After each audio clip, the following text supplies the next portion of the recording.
Hi everyone, welcome to another episode of Gaming Basics.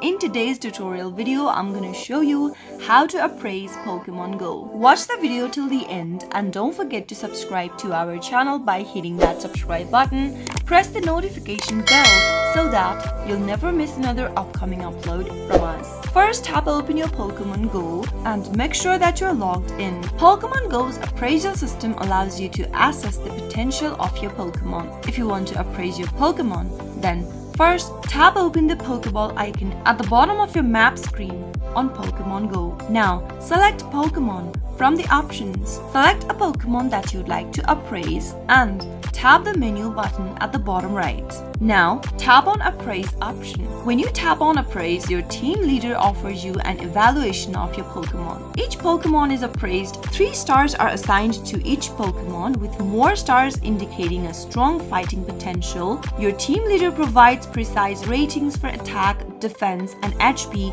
in addition to the star rating. That is how you'll be able to appraise your Pokemon on Pokemon Go. I hope the tutorial was helpful to you. If it was, go ahead and give us a thumbs up. I'll be back soon with more videos like this. Thank you for watching.